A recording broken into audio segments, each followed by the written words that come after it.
Hi అండి, welcome back to Veronica Christiana ఛానల్కి స్వాగతం సుస్వాగతం అండి.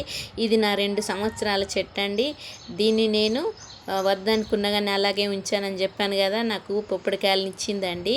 తర్వాత కాయలన్నీ అయిపోయినాయండి, కాసి పచ్చగా మాత్రం చిగురించి ఉన్నదండి. అయితే ఈ చెట్టుని నేను పొప్పడి చెట్టుని తీసేద్దాం అనుకున్నా, ఇక అయిపోయింది కదా, కాయలు కూడా ఇచ్చింది కదా అని.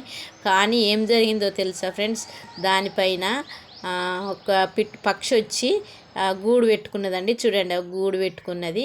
అయితే ఆ గూడు అనేది కొంచెం పైకి పెట్టిందండి. అయితే ఈ యొక్క ఆకులు ఎంత పచ్చగా ఉన్నాయో చూడండి. అయితే ఆ ఇంటి ముందు మరి ఈ గుబురు చెట్టుతోటి ఆ గ్రీన్గా ఆకుపచ్చతో అందంగా కనిపిస్తుంది కదా నా ఇల్లు. ఉండని ఈ చెట్టుని వద్దు అనుకున్నా, అంతలోపటినే ఆ గూడు పెట్టుకుందండి.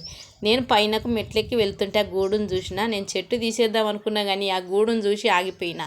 ఎందుకంటే పాపం పక్షి చల్లగా ఉందని అక్కడ వచ్చి చూస్తూ వెళ్ళిపోయిందండి. 2 సార్లు నేను గమనించిన. ఇక్కడ ఉన్న ఈ కొమ్మలలోకి వచ్చి ఆ పక్షి అక్కడ స్థలాన్ని చూసుకొని పోయి తర్వాత గూడు పెట్టుకుందండి. నేను అక్కడ చల్లగా వచ్చి ఆలుతుంది కదా, గాలి పీల్చుకుంటుంది కదా, మంచిగా నీడ తీసుకుంటుంది కదా అనుకున్నా. కానీ దానికి ఆ ప్లేస్ నచ్చిందో ఏమో, చక్కటి గూడు పెట్టుకుంది. ఇది నా దొండ చెట్టు అండి. చూడండి, నా దొండ చెట్టు చూశారు కదండి.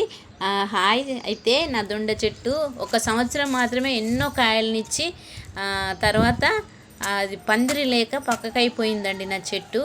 అయితే మరి ఆ చెట్టు అంతా బొంత పురుగు వచ్చి తినేసి పెరగలేక కాయలేక ఎండిపోయి తీగ అంతా వాడిపోయి ఉండేనండి. అయితే వేర్లు మాత్రము, కాండం మాత్రం కొంచెం పచ్చిగా ఉండేనండి.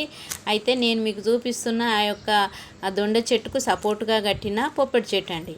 ఆ పొప్పటి చెట్టు అది ఏ విధంగా కింద రంధ్రాల్లాగా బొర్రెలాగా అయిపోయిందో చూడండి. దాన్ని నేను చెట్టు తీసేద్దాం అనుకున్నా కదా, ఈ సంవత్సరం తీసేద్దామని దాన్ని ఆలోచన చేసి మరి అదేంటి ఆ యొక్క కాండం దగ్గర ఏమి బలం లేదండి. అయితే అందుకే దాన్ని ఏం చేస్తున్నట్టే వేరు నుండి తీయాలనుకున్నా కానీ కష్టమని ఆ యొక్క బొర్రె అయిపోయింది కదా, అక్కడ పురుగు పట్టిన ఆ యొక్క కాండం దగ్గర నేను అదేంటి చిన్న గడ్డపారతోటి దాన్ని తీసేసి ఖాళీ చేసి అది విరగొట్టాలని అనుకున్నా.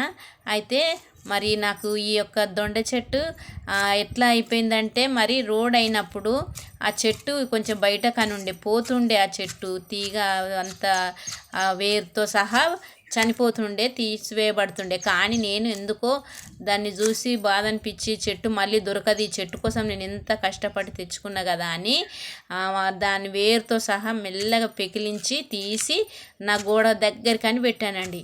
పెట్టిన తర్వాత అలాగే పెట్టేసరికి అక్కడ తడి ఉన్నందున చెట్టు మంచిగా ఏనుకుందండి, ఏమీ ఎండిపోలేదు.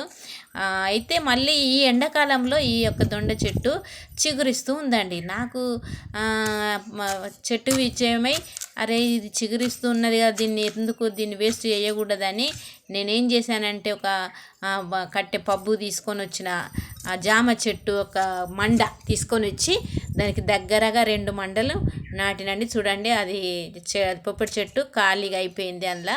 అయితే దగ్గరికి 2 మండల్ని తీసుకొచ్చి పెట్టినండి. పెట్టిన తర్వాత దానికి తీగలన్నీ ఇట్లా పార్పిచ్చి పెట్టేసేసరికి ఎంత చక్కగా చిగురించిందంటే ఆ విధంగా చిగురించింది. ఇప్పుడు పొప్పటి చెట్టు మాత్రం నేను తీసేస్తున్నా.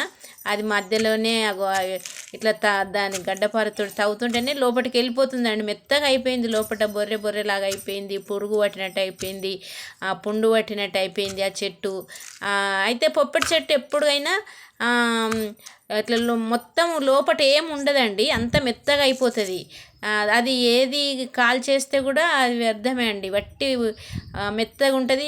అదేంటి పనికి రాదండి, కాల్చి మనం పొయ్యిలో వాడుకుందామన్నా కూడా అది కాండం పనికిరాదు, అంత మెత్తగా బోరెగా అయిపోతుందండి.